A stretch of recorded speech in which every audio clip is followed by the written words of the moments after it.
Hey guys and girls, welcome back to the Wall Street Bull. Anthony here. I hope you're all doing well and staying safe out there. Big shout out and thank you to every single one of you legends who have subscribed to the channel. I really appreciate it. Thank you very much. If you're new, smash the subscribe button down there and turn on that little bell notification as well, because as you can see right here, I love documenting my journey with investing, with cryptos, dividend stocks, growth stocks, talking about passive income, building financial freedom, and yes, my goal at the end of the day is to build generational wealth. So come along this incredible journey. I'd love for you to see what is going on, especially in the Ripple versus SEC lawsuit. So come along with us. Also, if you can give this video a thumbs up, watch it straight through. It would really help me push this channel out to a lot more people, because the YouTube algorithm absolutely goes crazy when you find, ladies and gentlemen, do that. So make sure you give the video a thumbs up. It doesn't cost you anything. It would really help me, all right? Now, let's get straight into it. Little disclaimer, I am not a financial advisor. Please do your own research and due diligence with this stuff. I do not want to see anyone get financially hurt. That is why my number one golden rule is I only invest what I can afford to lose. And yes, we don't like to lose, but you can lose money like that in the blink of an eye, especially in cryptos, all right? So please be careful out there. Do your own research. This video is for educational and entertainment purposes only. All right, formalities are out of the way, ladies and gentlemen. There is some bullish stuff happening in the Ripple versus SEC lawsuit. They are finally meeting in person on June 7th. Now, that is bullish for me because I've been waiting for some updates in relation to this case. So there is actually going to be a meeting happening, which is going to be very interesting. So this is going to happen on June 7th at 3 p.m.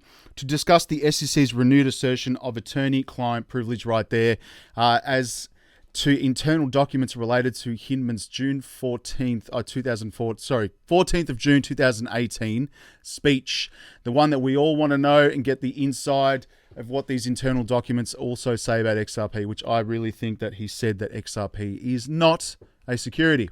Anyway, moving on. Internet versus crypto adoption. Now, it's pretty crazy to see how correlated these two adoption markers right here are. Like, if you look at that right now, come on, I remember back in the day when the internet was literally just the dial-up modem, and I remember jumping on and it took forever to load, and people were saying it's, just never going to be where it is today, like it's just forget it, it's just a fad, blah, blah, blah.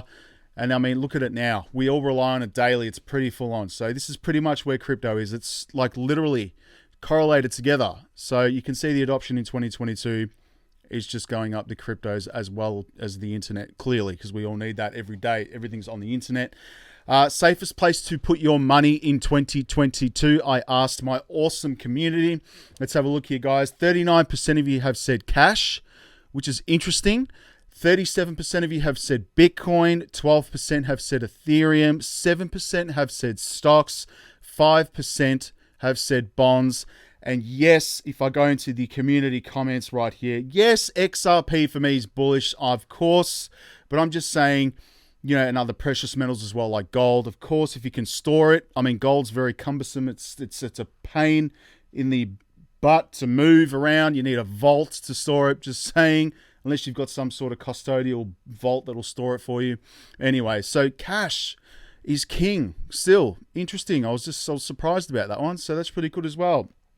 Obviously, these are my gainers. I woke up very early this morning. Holochain as well as up, today. Cardano, Axie Infinity, Near Protocol, and ETN. There you go. They were the gainers. Now let's go to Coinspot, where I buy my cryptos in Australia. Please feel free to use the referral link below. You can get $10 in Bitcoin if you are new to cryptos in Australia. If not, please just be careful with this stuff, of course. Not financial advice. Let's have a look at these prices right now. Bitcoin sitting at 44,000 Australian dollars. Yes, this is in Australian dollars. I wish, it was US dollars, but no, it's Australian dollars. So obviously we've got a bit of a difference here. But anyway, Ethereum's at 2,771. You've got BNB at 456. Cardano's at 86 cents right now. Yes, it did a flip XRP, but I think XRP will flip Ethereum. That's how bullish I am on it and big on it. That's at 59 cents right now. You've got Solana at $64. Dogecoin at 12 cents. You've got Polkadot at $14. Tron is at 12 cents right now. AVAX $36. Shiba Inu. Again, the founder has disappeared. Ryoshi's just poof, gone. Don't know where he is. Anyway, I'm still holding my Shiba Inu as well. Polygon Matic at 92 cents. You've got Litecoin at 97. Crow's at 27 cents. Now, again, I'm not invested in, I'm not invested in Crow. Again, Maybe I should throw some in just for the portfolio, but I just don't see any real utility other than using it on crypto.com. That's pretty much it. Near Protocol, $8.36 now. I'm bullish on that. You've got Stellar XLM as well, 20 cents. That is definitely a gem. Definitely a buy for me. Link is at $10 right now. You've got Cosmos at $14. Algorand's at 59 cents. That's a definite buy for me. VeChain is at 4 cents. Again, I mentioned in my video yesterday, there's a lot of people that either hate it or love it. There's a lot of geopolitical stuff going on with VeChain, but I mean, they are innovating. They are providing utility. That's a big plus for me as well. And they are updating the community on a regular basis, just saying. You've got HBAR at 13 cents. That is insanely cheap right there. Keep moving down here, guys. You've got Sandbox at $2. That is definitely looking pretty good right now. You've got Axie Infinity at $32. Now, this was pumping a little bit. I'm just so down on it. I mean, I'm holding my position. I'm not actually buying any more Axie Infinity. Again, I bought it like $80. So I'm down a lot. Pretty full on. Keep moving on. You've got the Graph at 22 cents. IOTA, another banking coin, ladies and gentlemen, 51 cents. That is awesome. Quant is at $101. Now, again, I need to buy some Quant because I'm actually not holding any Quant, believe it or not. I need to buy some of that. Again, Terra Luna Classic as well is down 10% today. And I did receive some small amount of Luna 2.0 as well. And if you go to XDC, my other favorite, at 5 cents right now, that is definitely a sleeping gem. Now, moving on to crypto bubbles, as I do every day. Let's have a look here and see what's actually moving in the markets right now. You've got this coin T. I don't know anything about that one. Obviously, I haven't invested in that, obviously, but it's up 40.2% today, which is crazy. Still up 52% on the year. And it's sitting at 6 cents right now. And again, it's available on Binance, KuCoin. That's pretty cool as well. Luna 2.0 is down today. Obviously down. It's not doing too crash as well. I did see a pump yesterday because of the Binance listing, but it's down today to $7.16. Meh, whatever. I only threw in $102 into Classic Luna Classic, the original. And I got about, I don't know, couple of tokens anyway, and so I'm not really bothered about that. We'll see where that ends up as well. What else we got here? You got Axie Infinity down 10% today. Again, I'm staking that on Coinspot. Haven't bought anymore, so I've got a position in that. Cardano's down 8.1%. You've got Luna Seed, Luna Classic. That is down today as well. Not really bothered about that. Again, Hex is down. You've got KSM as well. XDC is down. Still buying opportunities. That's just the way I look at things as well when the market's in the red, because we're still growing in total adoption. Zoom out whenever you're in doubt. Now, I just want to show you this, guys. XRP on course for Meteoric rally as Ripple explores potential acquisitions. Now, this is bullish as anything. So obviously you've got here, according to CNBC's, the company is seeking out world-class acquisition opportunities as it hopes to bolster growth by buying other startups. I told you, I watched the video and I put it on my last couple of videos back with Brad Garlinghouse saying that they are in a position now to buy companies and startups. Bullish as anything, guys. I mean, look, they're just crazy. They want to buy up everything because they've got so much liquidity. Why? Because they're partnered up with all the banks around the world. They don't need any more capital or liquidity. It's bullish as anything. So Ripple is looking for lucrative acquisitions. Maybe I should get them to put into my crypto arbitrage system. That'd be interesting as well. We'll see what happens. Ripple has been rather active in a merger and acquisition, M&M, space during the most of its history, purchasing companies like Trianglo, Algorand right there, and Logos, among others. Despite being mired in the publicized battle with the US Securities and Exchange Commission, the company has not slowed down on its expansion plans. That is bullish as anything. As you are no doubt aware, the SEC dropped a bomb on Ripple on December 2020 by suing the company and two of its execs for allegedly issuing and selling unlicensed securities in the form of XRP cryptocurrency. No, it's not a security, ladies and gentlemen. It is a currency, virtual currency. The CFTC voted on that and gave a ruling on that as well. I don't know what is Gary Gensler's problem. Again, they do not want us to own it. It's facts. So in a chat with CNBC, Ripple CEO Brad Garlinghouse revealed that the firm's balance sheet is very strong. He speculated that there will be many mergers and acquisitions in the crypto industry in the near future, noting that Ripple would be highly consider such things, which is awesome. So Garlinghouse emphasized that Ripple is at a juncture where it is more likely to be the buyer versus the seller. Awesome stuff right there. is a breakthrough of XRP needs near. So with its capital resources, Ripple has been striving to build more manageable ecosystem for the developers to create projects around XRP, subsequently incentivizing companies to use the cross-border payments token. I don't even need to say any more about that. That is just so bullish for me. Literally one of the only cryptocurrencies as well that is partnered with every bank around the world. And yes, there are talks with them, helping many banks with their CBDC launches as well. So central bank digital currencies. So that's interesting as well. If you invested $1,000 into Ripple's XRP at its, situation pandemic low, here's how much you'd have right now. This is interesting as well. It's not actually that much.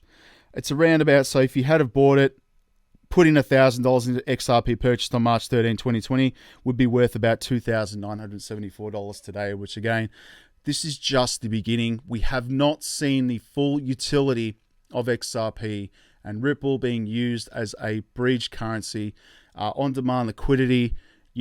Again, as I mentioned yesterday in the article, they're not just going to replace Swift. They are going to completely revolutionize the industry as a whole.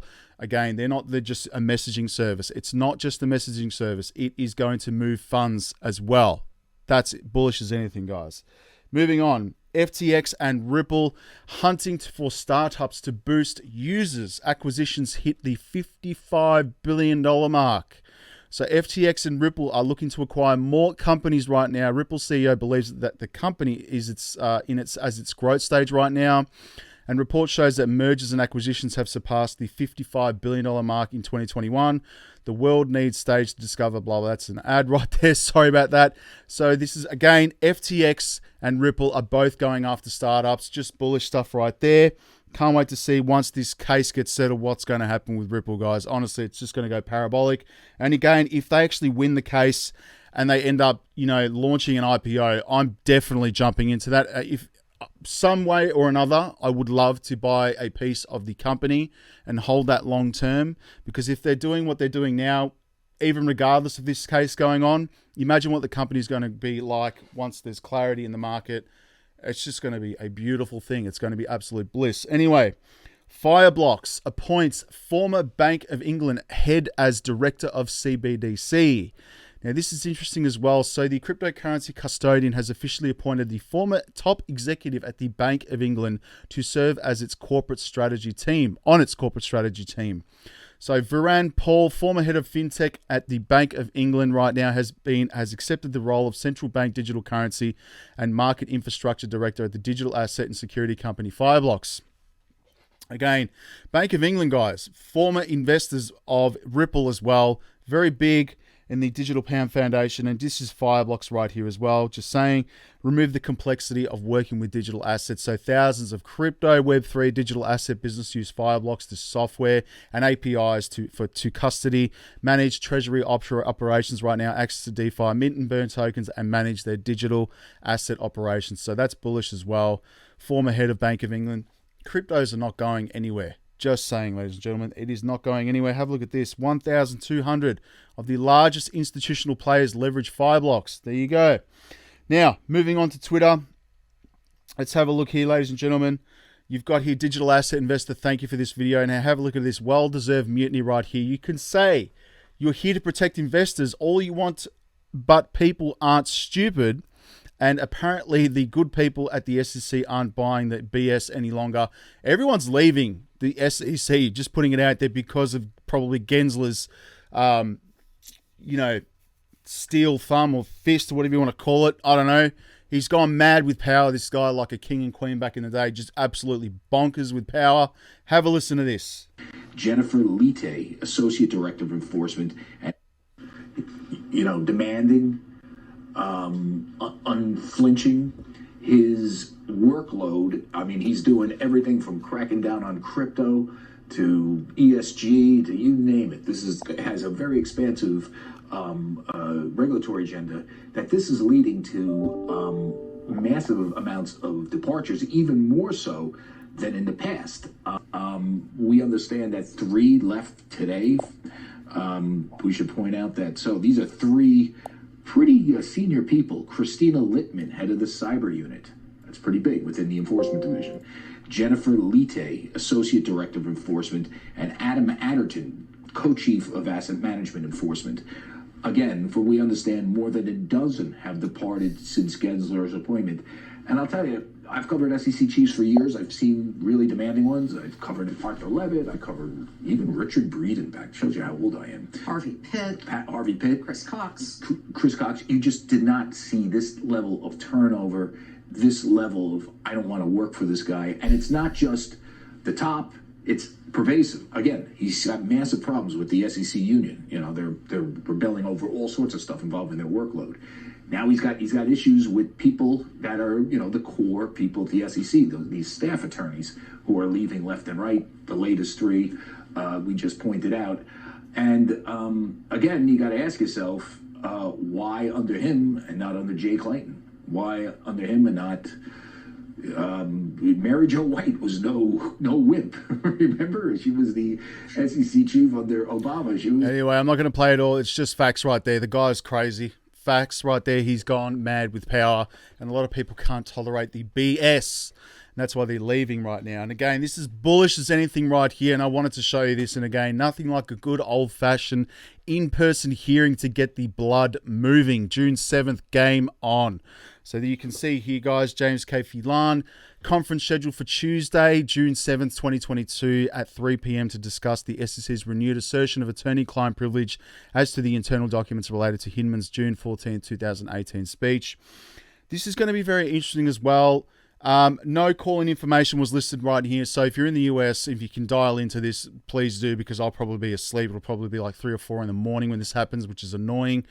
But again, I think the judge read the SEC's final brief and found it so incredible, shall we say, that she decided to bring them in person to explain the argument and create a clear record, since she knows she's being appealed on her decision. Could there be some sort of a settlement that can take place right here? Thank you very much. So look at this. Thank you, James. Question for legal minds here. Does this meeting have to be in any way recorded or transcribed? This is going to be very interesting to see what comes out of this. Yes, it will be transcribed as well when the transcript is released. This is unknown. Remote public access for in-court civil proceedings is still authorized and may be provided on case-by-case basis, blah, blah, blah. I think there's going to be some interesting stuff that comes out of this. I hope a settlement happens as well, by the way. I mean, I really do. Anyway, keep an eye on it. June 7th, that's bullish as anything right here. Breaking, the Fed signaled that it intends to delay the implementation of ISO 222 from the FedWire Fund Service to sometime in the first quarter of 2025. Who knows where that's happening, guys? But again, it's being implemented around the world. I don't know what the Fed is doing over there in the United States, but if it's delayed, so be it. Still bullish on this, ladies and gentlemen. Terra confirms some users receive less Luna. Is what it is, whatever. It's free money. People shouldn't be complaining too much. I mean, if you're holding millions of dollars of it, yeah, I'd be complaining. But anyway, Fidelity support Ether custody and trading services right now. This is just the beginning for institutions as well. We're going to see a lot more major institutions coming into this space. You've got Ethereum merge scheduled for June 8th. That's Ethereum holders. Now, Fred Rispoli, have a listen to this. So my thoughts on this unusual hearing setting first. An in-person hearing allows certain privacy right here, and in courtroom will be on the record, but Judge Netburn can also take attorneys back in her office in chambers for an off-the-record discussions right now. Could this be a settlement? I don't know. It's very interesting right now. Keep moving on right here. This is the internet, and in 2000 and the 2022 crypto is just a fad right now. No way, guys. It's too big to fail right now. It's crazy. This is the Coinbase coin stock as well. It's down 68%. Meanwhile, all the vice presidents and employees of Coinbase are probably buying up all the shares as well. Always follow the money. Let's go to CoinMarketCap as well. Now, they have updated this, which is really interesting as well. I'm not even used to. There you go. 1.3 trillion. I don't know why they updated. It's annoying. So $84 billion in volume. This is in US dollars, by the way. 46% BTC, 17% Ethereum. In the red at the moment. And of course, you've got Bitcoin sitting at 31,000. Again, utility coins, for me, absolute no-brainer. XRP, 41 cents. Stellar XLM, 14 cents USD. Algorand's at 41 cents. You've got Hedera at 9 cents right now. You've got IOTA at 35 cents. Quant is at $70 US, which is incredible. XDC is at 4 cents. Absolute no-brainer. they're the ones that I'm bullish on. Oh, grand, there you go. That's pretty much it for today's update, ladies and gentlemen. Again, stay tuned. June 7th. Could there be a settlement? Could the judge pull both attorneys into the back of the courtroom and settle the case? Get them to settle the case. Very interesting to see what happens here, guys, because, I mean, the SEC is fighting a losing battle right here, and they're just putting up so much resistance. Maybe she's had enough. Who knows? Who knows? We'll keep it on top of it, all right? Stay safe. Let me know in the comments. We'll talk in the community tab as well. Peace, guys. Bye.